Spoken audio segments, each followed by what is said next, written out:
Talks. All right, we've got Ronnie Dickson from Prosthetic, Orthotic, and Associates of Tennessee in the Cosi Talks, not Cosi Talks studio. We'll explain that in just a minute. So welcome, Ronnie. Thanks for being with us tonight. Hey, yeah, thanks for having me. This is basically, did you realize this is your last show for the year? I know it's pretty crazy. Where is the year gone? I don't I even know know, what's like, happened. holy cow, this is the last. Hopefully it won't be the last show, but it's the last show that we have scheduled for this year. Definitely. So guys, those of you who are watching the replay, you guys have been doing really great about putting replay into the comment section. And also, if you have any questions, go ahead and put that into the comment section. I do go back and see who's been watching the replay and pick up those questions as well. I see some people jumping on board. Guys, don't be shy. Let me know who you are, where you're from, and what's in your mug, because I don't have a drink tonight. So I need to know what y'all are drinking. Ronnie, do you have a drink tonight? Did you get a No, chance? no, I'm pretty thirsty actually, so I was kind of hoping one would appear. Yeah. Yep. All right, guys. So as you come on board, there we go. We got Harsh on board. We got Brian with his Bustelo. Man, Brian, I could use a Bustelo right about now. I'm not gonna lie. Harsh from Richmond, Virginia. Harsh, how long have you been watching this show? I think you've been watching this show like the entire 4.5 years I've been broadcasting. He's been a loyal follower, so I Oh, really nice. Yeah, appreciate I that. already recognize a lot of these names from all the other talks this Previous year. shows. Oh, compadre, thanks for joining in. We were a little late this evening. For once, it's not my fault. It wasn't my tech. My tech actually worked for once. No, no, no. It never fails, guys. These programs for streaming are always a lot of fun. We got Jill. Hey, Jill, haven't seen you here in a while. Thank you for joining. We got Beth. Yeah, hi Beth. Look forward to meeting you on Tuesday. There we go. There we go. We got Chuck on board. He's watching from the YouTube channel. Guys, as a reminder, I do broadcast from my YouTube channel. It's under Cosi Talks, same name. Wafa! Oh my goodness. I am so happy to see you, darling. I haven't seen you in a long time. What's going on, Mark S? I see that you had another scuba diving expedition and it looked amazing. So, guys, those of you who are watching going, this is not the normal Cosi Talk studio. It's because my internet went. So I'm actually broadcasting from my parents' house. This is my old high school bedroom, guys. So that's right. We're living some high school days here. Yeah, All our right. office is dismantled right now, so I'm in the guest bedroom, and the computer is on top of the dog crate. Awesome. Yeah, Yeah, just don't it's touch working anything. out. We've got everything set up, right? I've got a few interesting things holding up this computer right now myself. So, so Jill says she is a Tennessean from Tri Cities. Whoop whoop. Awesome. All right, guys. So those of you who've been watching the show, Ronnie is no stranger to this show. He has been so gracious in being one of my sponsors for 2022, and I cannot thank him enough for the support, and also for agreeing to be in the hot seat so many times this year and sharing his knowledge with us. So, Ronnie, for the people who haven't seen you on the show before, shame on you, by the way. Tell us a little bit about yourself. Yeah, I am an above the knee amputee of 17 years, uh, and I've been working in prosthetics for 15 of those years. Um, and I really, really like rock climbing. That's what I like to do on the side. So I've been doing that for about 15 years now, too. Um, and I'm up in Chattanooga, Tennessee, where I have a patient care facility called Prosthetic and Orthotic Associates of Tennessee, and where we get to enjoy a lot of beautiful weather and really amazing rock climbing. And we're going to talk a little bit more about Ronnie's story and how he got into rock climbing for you guys. Gustavo, mucho gusto. Gracias por venir. We got Mucho Argentina. gusto, Gustavo.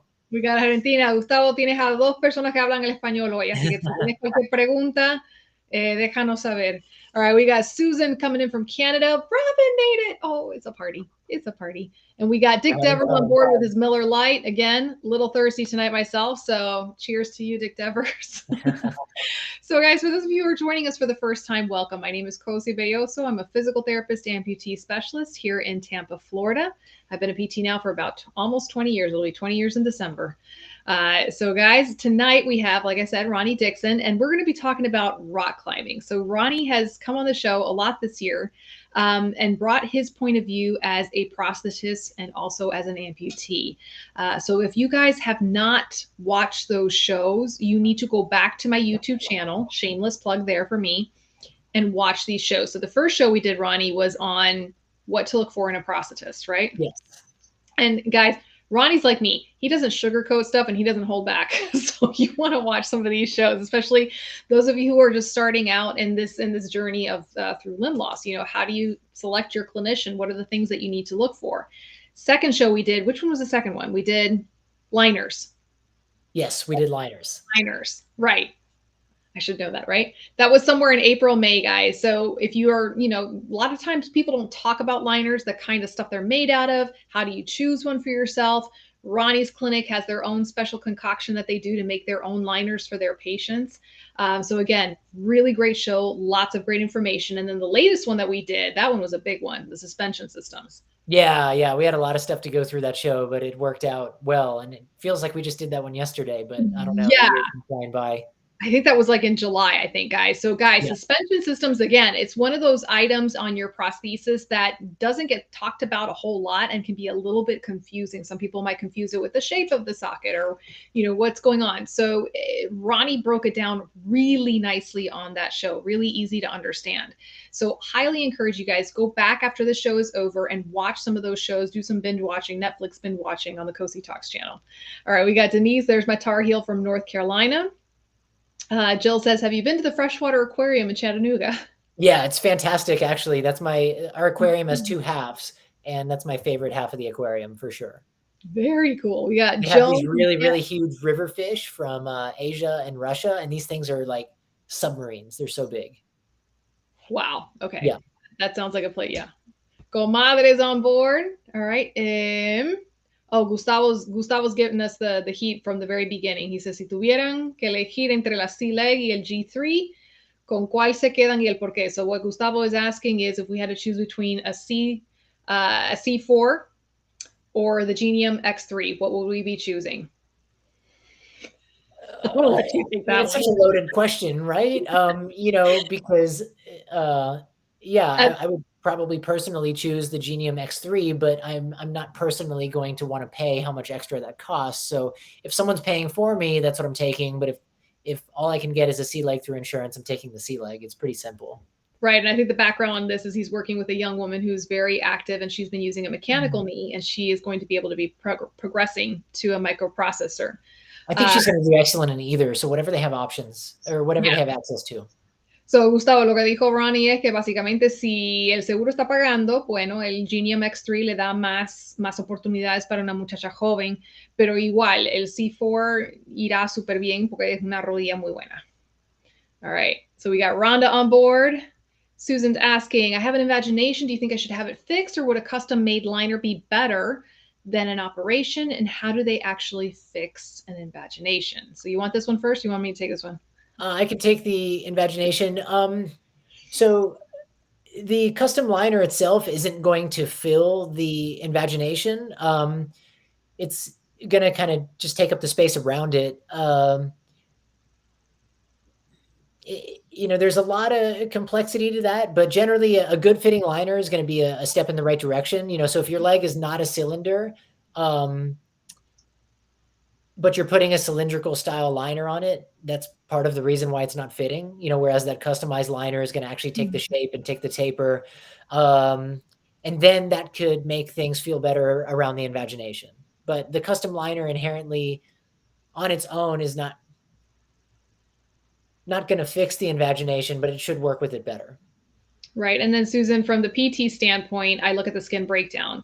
So if the prosthetist can work their magic and create a liner situation, a liner solution that is not going to cause skin breakdown and allows you to use your leg, then I say keep going in that direction. Where I recommend where it's time for a surgical consult is when the prosthetist has run through all the options with liners, there's still a lot of breakdown and it's preventing you from being able to use your leg on a regular basis. Then that's the time to say, okay, is this something that we need to consult the surgeon and just see what those options would be? So, but yeah, I've had several people that they have pretty deep invaginations and they either learn how to don the liner, like pinching it closed, don the liner on and get a really good seal on there. Some people, they have very shallow invagination. So sometimes they open it up just a little bit and then put the liner on just to kind of keep it open. On rare occasions, but I have seen this happen if it's relatively new. So the skin is still kind of pliable and moldable because it's still a new invagination. They might even be able to coax it to flatten out over time with, donning the liner on a certain way. Doesn't happen too often, but just something to think about. Let's see. So Megan's got her T. Jeffrey, man, Jeffrey has got heat on his heels after attending the bilateral above the knee boot camp not too long ago over in DC. I know I've been seeing those pictures, Jeffrey. It's amazing. Let's see. We've got a lot of questions coming in already. Yeah, this is pretty awesome. I mean, we could just do like a Q&A show, right? I mean, forget the script. I'm like, man, we're gonna. All right, Joan, you can definitely do it. I'm confident that you're going to pick a great foot for yourself. What I would suggest is that we have 60-day free trial from the manufacturers. Definitely make sure you walk on it first before you commit to something. A lot of these products have really, really nice advertising, but that doesn't mean it's going to walk good. So you want to make sure you actually take steps on it and you get to feel it. And then I'm confident that once you get to spend some time with something, you'll make the right decision for you. Yes. And Joan, I'm going to put a little plug in here as well. I think understanding the different classifications of prosthetic feet really will help you make a decision as to which is the best foot for you. So as Ronnie says, we have so many feet out there on the market, and the marketing and the promos are absolutely beautiful, but where do you begin? And there's hundreds of feet out there on the market. So I like to classify the feet, and I've done this talk before, Joan, and I'll try to send you the link to the show that I did about this. You've got satch feet, single axis, multi-axial, energy storing, hydraulic feet. Now we have microprocessor feet coming out onto the market. And then we have what I like to call the hybrids, where they have a little bit of the multi-axial component and a little bit of the energy storing components. So once you kind of learn those basic classifications and see which kind of foot is best for you, then like Ronnie said, compare across the lines. So if you know you want an energy storing response foot, test one out from College Park, test one out from Proteo Freedom, whatever they're called nowadays. Test one out with Oser and just see which foot feels better. Cool. I'm going to just hammer out a couple of quick answers here because we're just getting so many questions. Susan, yeah. No, I don't think they can just sew it up. I mean, thankfully it is soft tissue, so it is probably an easier surgery than going through a whole revision. What I would recommend doing is definitely see a surgeon, see what he would say about it. And I might also see another prosthetist, not because you're looking at changing, but I would want to hear another opinion. I would want to say, hey, what do you think of this? And see what that person says compared to what you're being told right now. Because you just want to be a really, really good advocate for yourself. And the only way you can do that is by having all the information. Not that you want to change or that you want to move from your current prosthetist, but just, making sure that you're asking all the right questions. Absolutely. And then Susan, just to add to that, it's totally understandable that you don't want to lose any length on your limb, but here's something to ask the surgeon if you have that consult. If they're doing a soft tissue revision, if they're just fixing that invagination and they're not cutting more bone, the soft tissue part might shorten, but you're still going to have the mechanical advantage of the full length bone. I hope that makes sense. Yes. So when the person who has the longer limb, what's giving them the advantage is the bone that's left, not the soft tissue. So if somebody has a bone and a lot of soft tissue at the end, they can trim the soft tissue at the end if they're conserving the bone. So that's a question you can ask if you're concerned about that, Susan. Are they going to have to actually trim any of the bone, right? But a clever surgeon, if you have extra soft tissue down there that's causing the invagination, hopefully they'll be able to work with that soft tissue and just trim the soft tissue itself. Hope that makes sense. Yeah. Right. And then Joan, if you're highly active, I mean, I like keeping it simple, right? So I personally don't like feet with lots of gizmos and gadgets on it, but just something lightweight, carbon fiber. I think that should go really far for you. I mean, the couple that I like personally, the Veriflex is really, really nice across the board. It does everything really well. It's not like the best in its category, but it does all of the things good. And then people really like the Fill Hour All Pro too. So I was gonna say the All Pro. Yeah, just tossing out a couple of my personal favorites at the moment. Yeah, I'm a huge fan. If you have enough build height, of College Park Soleus and the Maverick. That's another one I see a lot of my active folks coming in that they're happy with those feet. But again, it really is, Joan, just taking the time to get your hands on a couple of those and doing a trial with those. Yeah. Everybody is so different in how they feel. So our buddy Gustavo from Argentina is asking, with respect to the socket with a liner or direct skin fit, some of my patients use direct skin fit and they function very well, usually typically the traumatic patients. I gotta would say this. say whatever he's best at, if he's really good at making skin fit sockets, I would be ill-advised to tell him to do differently, Yeah. because He's a we want, PT. yeah. He's the PT. So, oh, he's an amputee. No, he's a physical therapist. He's a physical therapist from Okay. Argentina. Yeah. So, It just depends on who's making it, right? I mean, right. if they don't have no experience making a seal and liner, that might not be the best thing to provide the patient. Right. So, Gustavo, lo que estaba diciendo Ronnie es si todo mucho depende de la experiencia del prosthetista. Si, por ejemplo, tienen mucho talento y mucha experiencia con la piel directa, pues seguir con eso. Y todo depende en ese sentido. Si no tiene experiencia con haciendo la cuenca con el liner, entonces eso sí no va a funcionar. So, mucho depende de la experiencia del prosthetista. All right, here we go. Cool. Yeah. Yeah. It's hopping tonight. And we have Cuba listening in. Jackie, ¿qué tal? Gracias por estar aquí. Yeah. We should just do a Spanish only show one day. I think we need to. We at some point I've been trying to break into that, into crossover there. Let's see. Cantilever effect from the length of the bone. Yes, Harsh. Okay. If I can teach Spanish, Harsh, I can barely get 2 words out right now, son. We're gonna have to just stick with the English. All right, guys. So keep these questions coming because we're getting these questions for you. In the meantime, while we're waiting for you guys to post more questions, let's talk a little bit about the rock climbing. So, Ronnie, there goes Robert. Hola, Robert. ¿Cómo estás, Robert? Robert, when are you taking me to Cuba? That's all I gotta know. When is Limkind going to Cuba? Because then I'm going with you. Okay. So, Ronnie, tell us about how you got into rock climbing, because you lost your limb at a very young age and you were a very active young man. You're still an active young man. But how did you get back into you're a kid compared to me, so you're young. So how did you get back into doing sports after you hit your socket? I just knew, it was coming from a situation where I had an elective amputation from a leg that was really painful and didn't work very good for me because of a congenital deformity. So I knew the life that I wanted to have for myself was one that was more active than what I was, doing before, because I was being held back by what I had. So when I had the amputation, immediately kind of got in the gym. I mean, I remember going around with like crutches and weightlifting in the gym and everything like that. They probably had like less regulations, I don't know, 17 years ago than they do now. I don't think they'd let people do that now. But got into like a really, interesting place where I could walk around, I could do the basics with my prosthesis, but I couldn't do much more. So a couple years after my amputation, I'm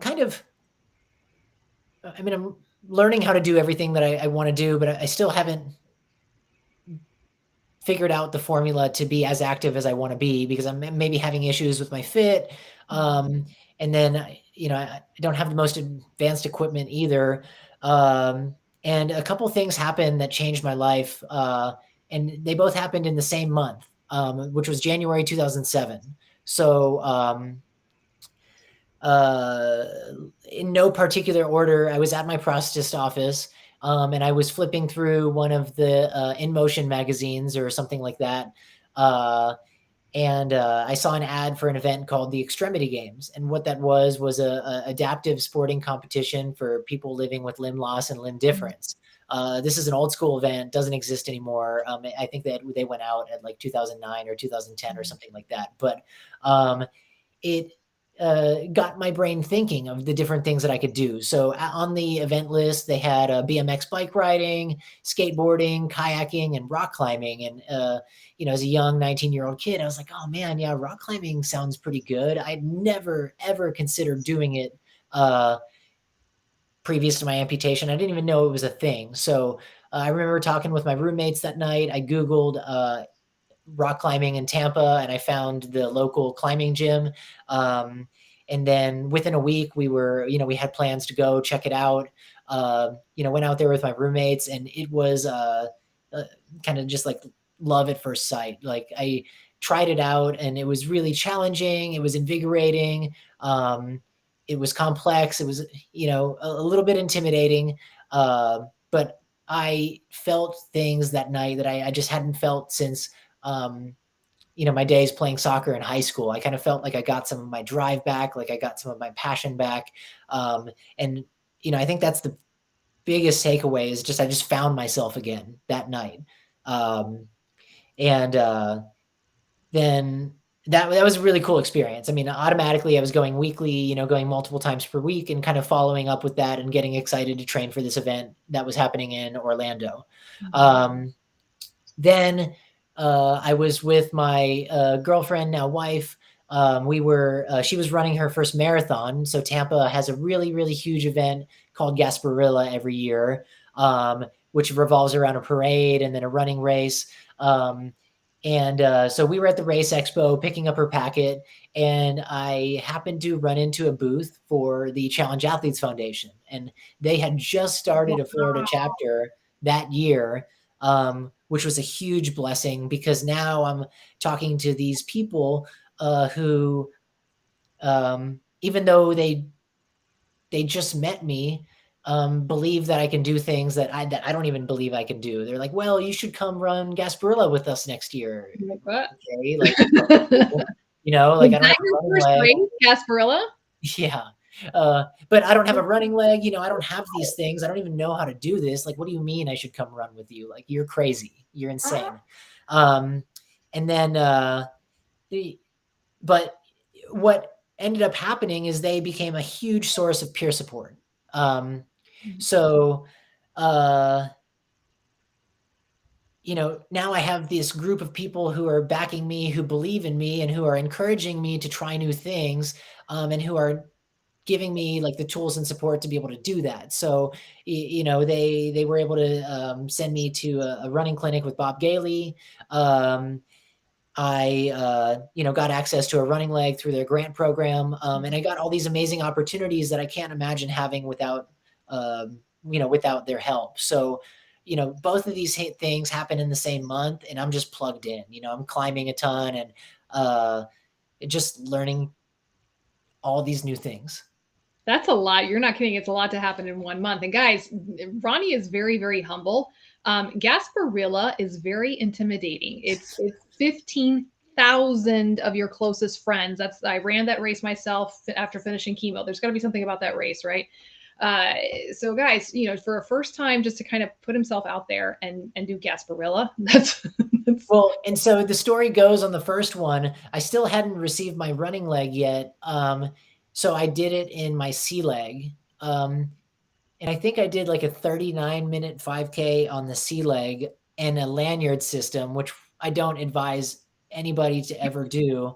But all I can say is that I wanted it really, really bad.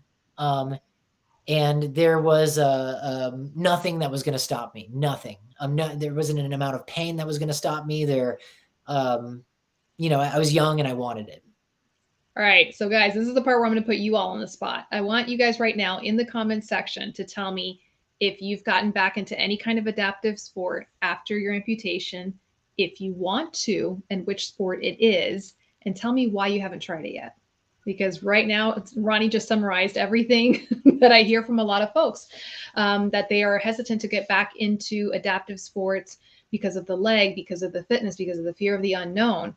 So he just addressed all of those issues right there in just one answer right there, right? And, with the rock climbing. So let's go a little bit back to that first rock climbing experience. Sure. Because obviously the biggest thing I hear either from patients or viewers is they're intimidated. They're afraid of the unknown. They're afraid of walking into a clinic that has not been designed to help someone with a disability, and employees that maybe have never even seen an amputee before. So, how did you handle that first time that you walked in to that rock climbing place? Yeah. I just made sure I was asking all the, kind of questions that were appropriate for me. So, is it, I kind of had an idea that I would take my leg off when I climbed, so, hey, I had a couple people there with me, but, just making sure I asked for help when I needed it. It feels really vulnerable to ask for help. But I think oftentimes what you find is that there's a lot of people who are willing to work with you. So, just asking for help when I needed someone to grab my leg, or when I needed, maybe to, take it off at a climb and move it somewhere so I wouldn't have to like hop across the mats. And, climbing is really a sport that revolves around, using equipment like harnesses and ropes and things like that. And inherently there's like a partnership, there's a community, it's not something that you can just do on your own. So, I think a lot of that really fits in there. Absolutely. All right, we've got Robert saying, "Hey Ronnie, you should come on a Limkine trip next year with Cosi and Roberto." Hey, Roberto's there. He's cheering us on to go do that. Yeah, I'm into it. Let's do it. It'd be really great to help people out in Cuba. I'm telling you, Robert, get that contract in with Cuba, and I'm there with you, man. All yeah, right, 100%. Let's do it. Steven says, "I have some loose flesh at the bottom of the residual limb, and it compresses on the lower end, but I feel there would be more stable with a pin seal combination. What do you think?" It's possible, because what the pin is going to do is it's going to elongate the tissue a little bit, and then the seal is going to create the compression and kind of stabilize all that tissue. It could work. There's inherently some things that are difficult with that kind of system. Making sure we get good suction. Oser makes a part for that that I've seen some prosthetists use, but it's not my favorite, because you aren't able to get really good alignment with it if you have a long residual limb. So, like anything, there's solutions, but sometimes those solutions have their own inherent challenges. So you definitely have to get creative. Yeah. And then Felicia says, "People who do these things are amazing, and I can't imagine." Felicia, we're going to get to that in just a minute, because we're going to get you into something like this. Bonnie says, "I'm just learning to walk after 4." Let's see. Susan says, "Older amputees do not get as much attention when it comes to places that want to help." Yeah, Susan's not wrong. I mean, where we're coming from in this conversation is just from the perspective of a mobile, young adult man at that time. I definitely understand and feel that, from in different areas of life, there's other challenges that happen, Yeah. And then we have Tom saying he started running even though he wasn't a runner before losing his leg, and started skating again. Let's see. Bonnie says, "I'm just learning to walk after 4 years in a power assist. Would it be a good idea to start climbing in my stubbies and sidekicks?" So we're going to get a little bit into that right now. So let's just talk some of the practical aspects of rock climbing. So when someone goes in, Ronnie, should they expect, whether they're in above the knee or below the knee, should they expect to try it with their prosthesis on, or would you recommend just trying it with the prosthesis off? What would be your recommendation? Yeah. So for below the knees, it should be a pretty seamless transition into trying rock climbing. The biggest issues that you get with the below the knees is if someone has very large prosthetic feet. Think someone that has a size 10, 11, 12 or above shoe. It can get difficult to actually physically place the foot on one of the climbing holds, because the foot will actually, it's just really big. It'll want to rotate off. So that can get to be a little bit challenging. But generally speaking, if you have good suspension, you don't have anything to worry about there. So then it's just a matter of, kind of like approaching it with the training wheels. So making sure that the staff or the volunteers that are either part of an adaptive program or they're at the gym, kind of point you in the right direction of, where to get started. Oftentimes they might have walls that are completely filled with holds, meaning that they have a wide variety of options. So it's just slightly kind of like climbing a ladder with a rope, essentially. So most modern climbing gyms these days have facilities and are more catered towards beginners than things maybe were 10 or 15 years ago. Mm-hmm. And then Bonnie, I'm assuming you'll have to remind me again, Bonnie, are you a bilateral above the knee? In which case, I think, the stubbies and sidekicks combo might be a good idea to try that, that's right? the way to go for sure. The stubby sidekick for above the knees. Stubby is a great configuration because you don't have to worry about how the knee is going to react with gravity. Mm-hmm. And it makes the movement a lot more simple. There's going to be some limitations, but most of the bilaterals I've met have really incredible upper body strength and can compensate in the ways that are needed. Right. And so, guys, for those of you who aren't not familiar with the term stubby is basically when the person uses the socket and then they just have a foot right underneath. And usually the foot is almost like a goat foot. It's like a little platform foot. And the sidekicks that Bonnie's referring to, it's a specialized multi-axial stubby foot that College Park makes. It's actually one of my personal favorites because it's just a great foot that can be used in so many different ways. Let's see. Chuck says, went hunting last year. Now I'm just trying to learn my new leg. My wife wants to have a sockettle ball game in wheelchairs. All right. So guys, you guys have heard me talk a lot about adaptive sports here on the show, and I'm a huge, huge advocate for that. It's a way for you to kind of just get out of the clinic and just really get back into the community somehow, even for those of you who have never done a sport prior to your amputation. And nowadays we're starting to see more and more adaptive programs out there.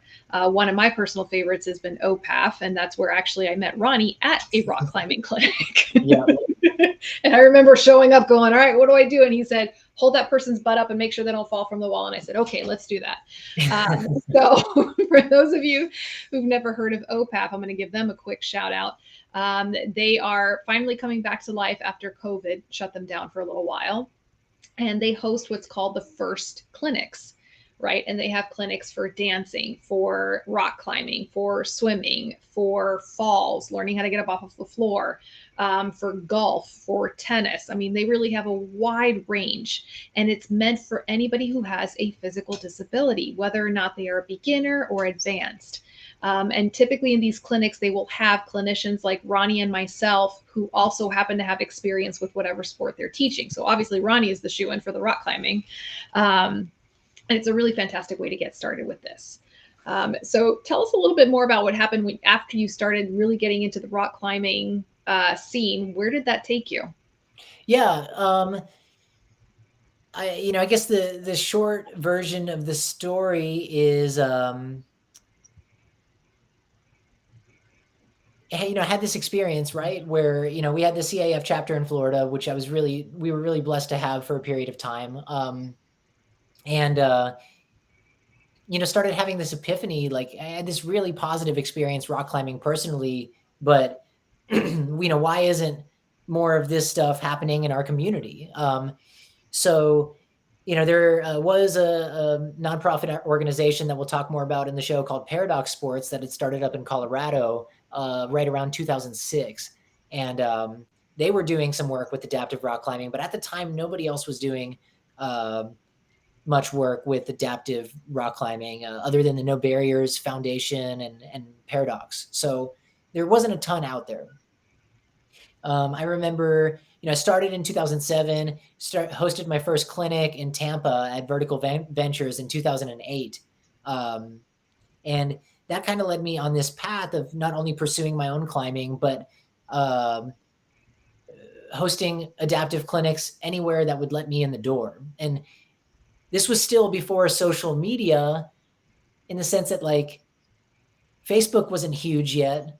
In 2008, MySpace was dying at that time. Yeah, so we were really old school in the way that we approached things. I would email a gym owner and say, hey, I'm going to be in your city for X, Y, and Z. I would really love to do an adaptive climbing program. What I need is 5 to 10 volunteers. And I would email all the different prosthetics facilities around and say, hey, can you put this flyer up in your office? Can we get patients out here? We'd reach out to different recreational therapists via email. We'd kind of sound the alarm a bunch of different ways. And then we just got clinics going with absolutely zero backing or anything other than just the desire to want to do it.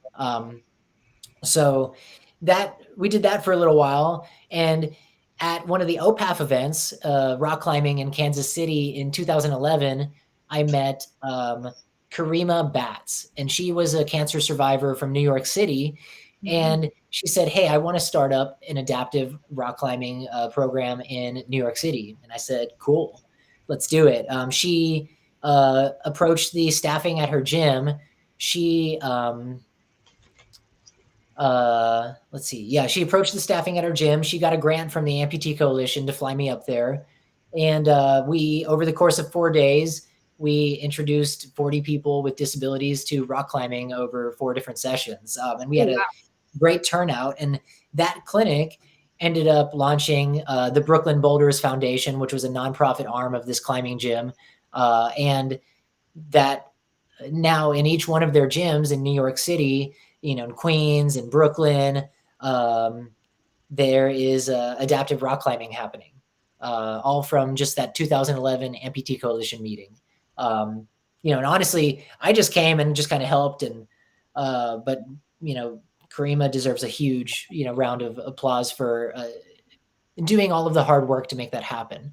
And then in 2013, I remember being in Atlanta with Catalyst Sports, which is an adaptive climbing organization that does mountain biking and kayaking and rock climbing in the Southeast region. We did an adaptive rock climbing clinic in Atlanta in 2013, and we had over 100 participants, not including volunteers, not including family and friends. It was a huge day.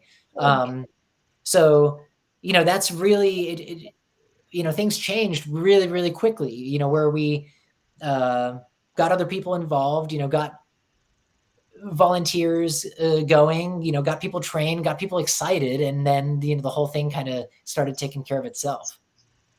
That's wonderful. Well, you're starting to get people motivated here, because I have Susan asking, I want to start biking. Do I need a special pedal? So Susan, usually for my BK patients or viewers that are wanting to try biking, I just tell them, okay, as long as you knew how to ride a bike before, let's go ahead and just put you on a bike and just have you try it out. Usually with the below the knee, I find that they're more of the adaptation has to be with the liner that they're wearing, because so it doesn't cut into the back of their knee as they're pedaling, and maybe having to adjust the seat of the bike. And if they are having trouble with the up pull of the bike, then I don't even know what the name of it is. The strap that goes, basically the strap that goes over the prosthetic foot to help it bring it up.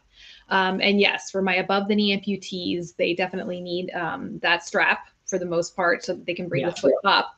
I've seen some amputees, above the knee amputees, that choose to ride their bicycle and modify it so that they are only using their sound limb, and they don't use the prosthesis. What else? What have you seen, Ronnie, with biking?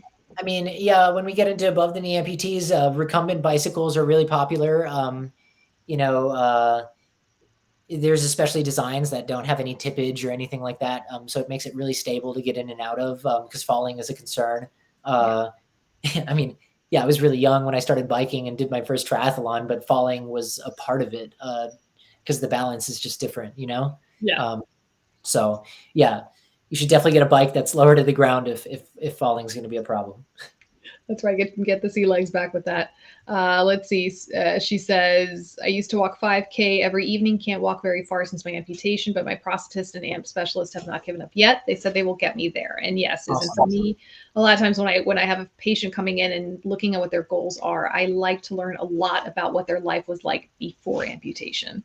And on the inside, I cheer a little bit when I find out that they were very active like yourself and walking a lot, because it means that they are going to respond better to the therapy and a little bit faster. Okay. Thank you, Michael. Reggie Showers is here, man. We got to behave ourselves. Yeah, Reggie's the man. We got to bring you. Really blessed to have a lot of support on the show tonight. It makes me feel really good. Oh, this is amazing. So Michael says, our family is grateful for Ronnie and his team's work. Our son is a below the knee amputee that rock climbs, wakeboards, and rides the dirt bikes. He's pretty awesome. A lot of gray hair, Michael, I'll tell you what. And Reggie's saying, let's go back to Ecuador and climb Cotopaxi. That was a good time, Reggie. That was definitely a really good time. Okay, so I'm guys, gonna borrow. I'm gonna borrow your snowboarding goggles again. that sounds like a story right there. It is a So story. yeah, yeah. So guys, I'm gonna put a little shameless plug here. October 5th, Reggie Showers is actually coming into town and doing the show with me as well. So guys, we got some amazing men coming onto the show this year. So thank you guys. All right. So I forgot to do a giveaway. Like we've been so busy with the rapid fire questions. I forgot to do a giveaway. So guys, right there, okay, is the Instagram handle for Ronnie's clinic. Okay. Y'all know I love to show some love to my sponsors for all of the support that they give me throughout the year. And I'm asking you to help out with this. So grab your phone, go to Instagram and follow Ronnie's clinic. That's POA / I don't even know what that's called, _ Tennessee. Okay. We're going to do 2 giveaways tonight. One of the giveaways, I'm giving out a Cosi Talks annual subscription. So you get a full year of subscription access to 150 plus exercise videos for above the knee and below the knee amputees. And one lucky person is going to get an above the knee or below the knee book that has all of these exercises. So guys, start clicking, go to Instagram, go to that handle and follow. All right. And we're going to pick somebody from the followers. All right. So Ronnie, you are very humble. You didn't tell us about your experience with World Championships. Yeah, I'm going to put you on the spot right now. Got to talk a little bit about that. Yeah. So, okay. The other thing that happened simultaneously about all this is that the Extremity Games, which was kind of like the competition venue for adaptive rock climbing, folded around 2010. They stopped having like competitive events, and there's a few of us that we, different arm amputees and things like that we were all friends and that were bummed about that happened, and because we wanted to keep competing. So for a little while there, we would just make our own events and invite our friends to kind of come over and host kind of like these informal get-togethers. And because now finally what the Extremity Games did is it gave us a platform. It gave us resources, net connections. We knew people now. We knew each other. We knew that we weren't the only people doing this, which was really awesome. So finally, I don't know, around like 2010, we started bugging USA Climbing, letting them know like, hey, these other sporting bodies have, adaptive sports integrated. We need to integrate adaptive sports. And what they did is in 2012, they sent myself and a guy by the name of Craig DiMartino to the World Championships in Paris. And we both had a pretty good showing there. And that was our first US team. It was 2 people that were just there because we were the only 2 people who wanted to be there. In 2013, we had some really more good exhibitions. The Catalyst program was, churning out athletes. The Adaptive Climbing Group program in New York City was starting to produce athletes. And now in 2014, we hosted our first national championships that was officially sanctioned by USA Climbing. And we had 35 athletes join us for that. So we went from our previous biggest competition was probably 10 or 15 people, now to 35. And when we went to World Championships that year in 2014, we took 20 athletes with us. It was just a huge, compared to the 2 that we took 2 years prior. Yeah. That was just a really amazing experience.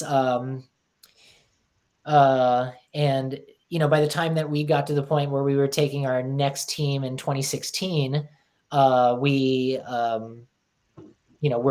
35, 40 athletes. So everything grew really fast because we gave people a pathway to share in sport with us, and people ended up really loving it. Whether they were blind, missing an arm, missing a leg, maybe some sort of other physical impairment, like a cerebral palsy or spina bifida. But it really just created an amazing place where lots of people were able to come together just in the name of sport, because we all loved it. That's incredible. Do you still compete, Ronnie? Yeah, I didn't make national championships last year because we went to Argentina to visit my cousin instead, which was a bummer. But yeah, planning on competing this next year. And yeah, still 35 at the moment, and still making the magic happen. And yeah, I still have lots of aspirations. Like I want to be national champion next year. Again, I've done it 5 times, and it's still really special every time. And then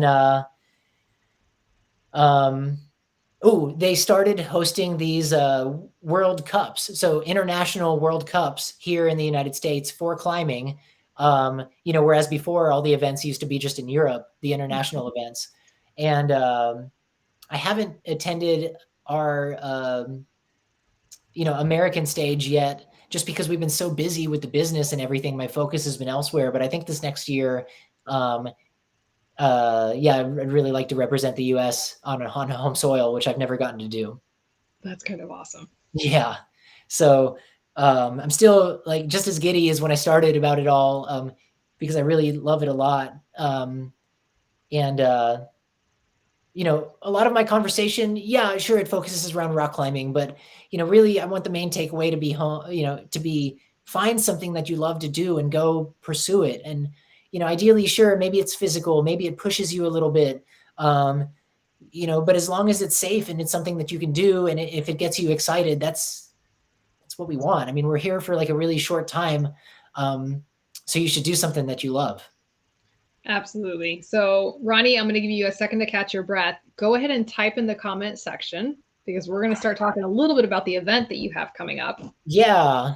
And I want you to tell us a little bit about that, but I'm going to give you a second to type in the information that people can go to find for that. And in the meantime, I am picking our Instagram winner. So Susan, congratulations. You are the Instagram winner. So I'm going to be sending you login information so that you can have access to the Cosi Talk Strong Body annual subscription. So Susan, excuse me, when the show is over, please send me an email and I will get you connected to all of that. So congratulations, Susan. Well, yeah, Susan's like, I need to be excited. Yeah. So Susan, you're going to start using my exercise videos to get you nice and strong so that you can try some of these adaptive sports that we've been talking about. So guys, Ronnie has an event coming up. Uh-oh, what happened, Ronnie? I'm almost there. Okay. You had this look of like, uh-oh, on your face. I'm like technologically the worst ever. You're in good company. Okay, there we go. All right. We will do that. Did that go through? Yes, it did. All right. Okay. Tell us about this event. Yeah. So like lately what we've been into is a few years back, we were on a climbing trip and sitting in a hot tub, just kind of talking about like the day's affairs. And our buddy Matt was like, yeah, we should do a festival where we get everybody together who really, really likes rock climbing or who wants to try rock climbing. And we should have a really, really big event that's focused around being outside. Because we've done indoor adaptive clinics, we've done, high level competitions and things like that. So what's the next, the next thing that we're doing? So we hosted our first Adaptive Climbers Festival in Alabama at a place called Horse Pens back in 2018. And then we hosted our second one in 2019 over at a place called the Horseshoe Canyon Ranch in Arkansas, which was a really, really great place to get people rock climbing. And now we're going to be in Kentucky at the Red River Gorge, October 14th through 16th. And we're hosting our third Adaptive Climbers Festival. We were shut down a couple of years because of COVID. Right now we have 95 people signed up, not including family, friends, volunteers, and everybody. So our last installation had 35. So secretly, all the organizers are freaking out a little bit. Well, they're going to love me because I just double posted the link so people can find information. Oh yeah, no, definitely. So yeah, this event is for people who maybe want to try something new. who want to meet other people with disabilities, who want to get outside. And then if you want to get rock climbing with us too, that's great. But if you just want to show up and have a good time with us, that's also really cool also too. You know, a lot of times when I do events, some people just show up for the first one and they just want to see what it's about. They want to get their mind around how it works. And then once we get the chance to do a second event together, we're able to get on the wall and do things like that. So there is no wrong way to do it. The only wrong way to do it is to not show up if you're in the near vicinity. Yeah, you can say, guys, if you're within spitting distance, you go check this out. This sounds like a lot of fun. Yeah.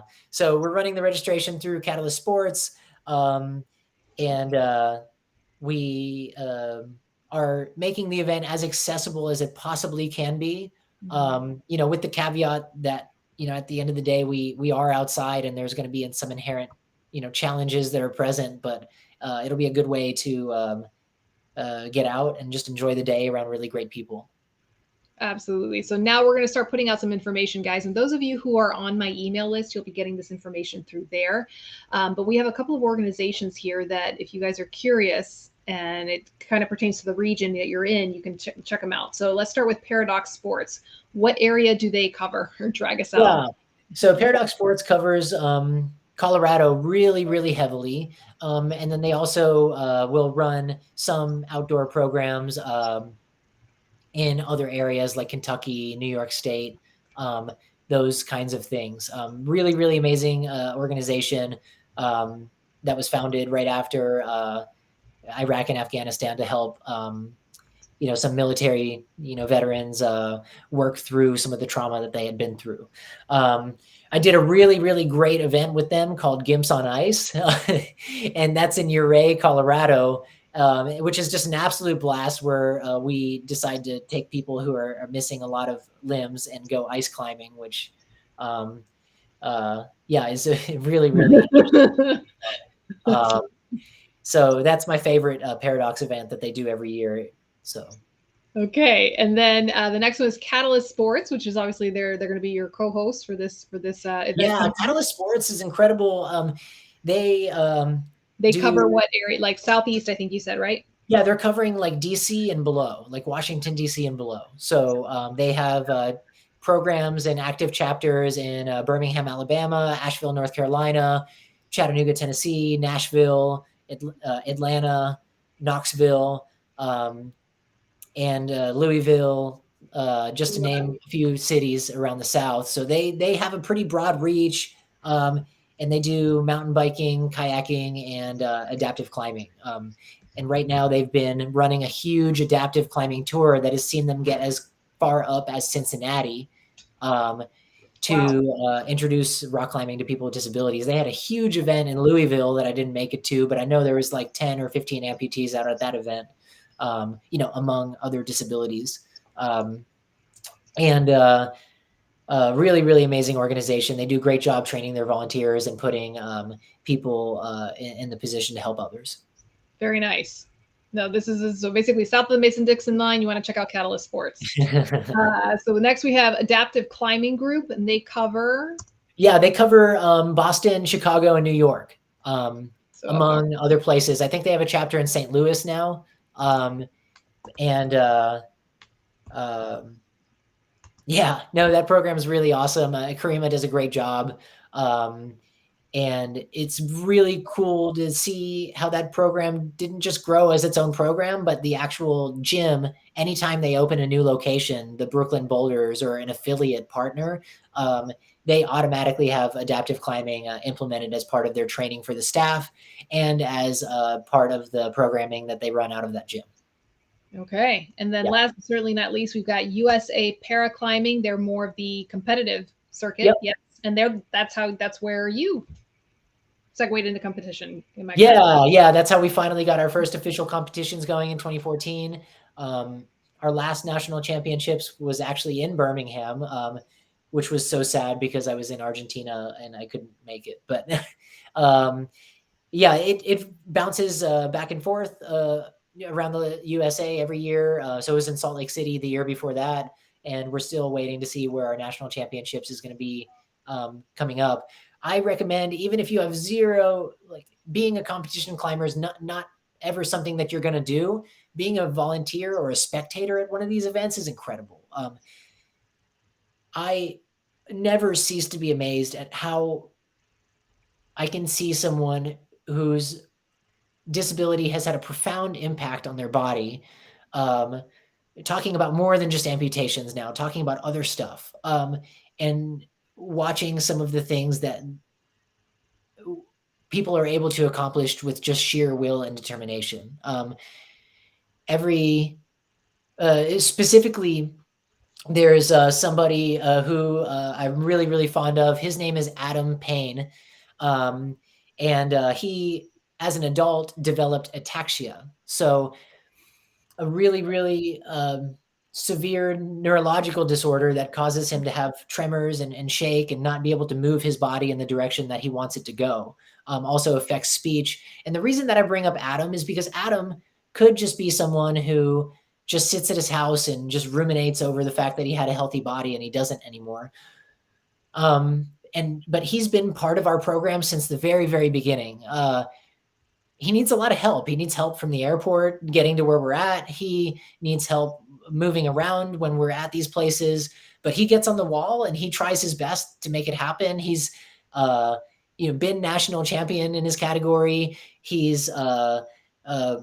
We've physically carried him because his wheelchair wouldn't get up there, up to the base of a cliff before. From, the cliffs are oftentimes higher than where you start your hike from.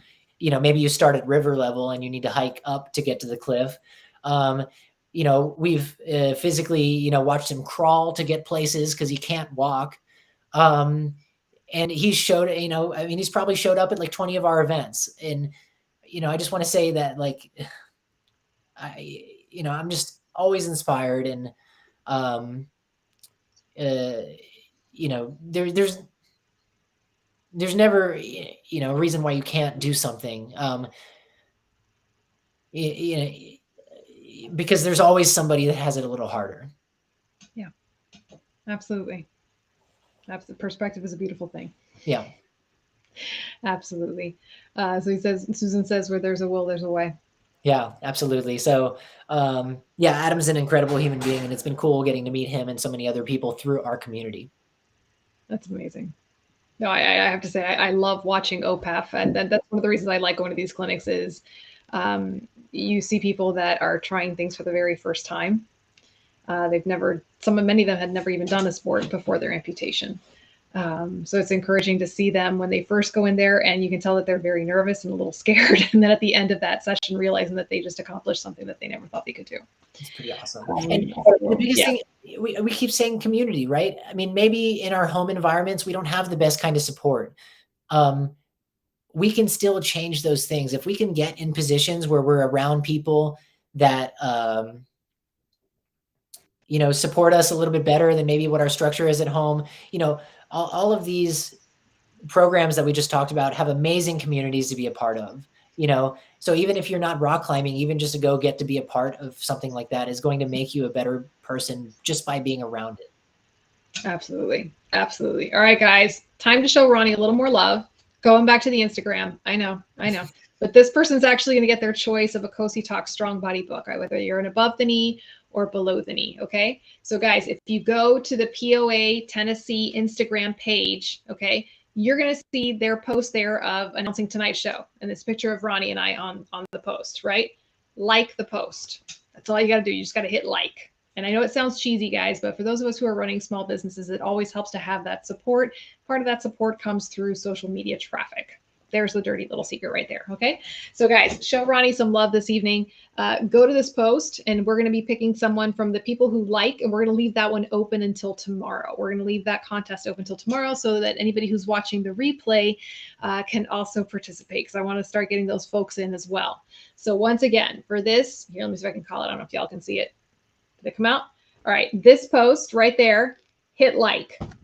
Right? We're going to pick a winner, and that winner is going to receive a Cosi Talks Above the Knee or Below the Knee Strong Body book. All right, guys, this is like a lot of stuff we covered tonight, Ronnie. It was Yeah, like it was a lot of fun. I mean, I always just wish we fire. had like an infinite amount of time to just go, because this is the kind of stuff that gets me so excited. This is a lot of fun. I'm just trying to scroll through here, make sure. And guys, if we missed your questions, I'm going to put my email up here one more time. Okay. If we missed your questions this evening, don't be shy. Send me the email. That's why I created that particular email address. Okay. So all those emails go directly to me. Ask me your question. If I don't know the answer, I'm going to call Ronnie up and have him give me an answer. Yeah. Okay, guys. And we'll be sharing this on the next week's show as well. All right, guys. I think we did a pretty good job, Ronnie. Like, cool. That works for me. Awesome.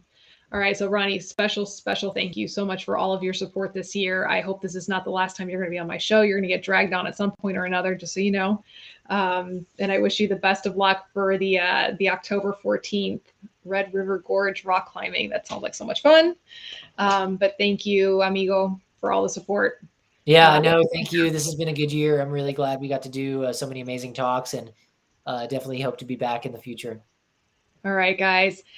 So like I said, guys, show Ronnie some love. Visit the Instagram page. Follow him. Like that post. I'll be seeing you guys next week. Same bat time, same bat channel.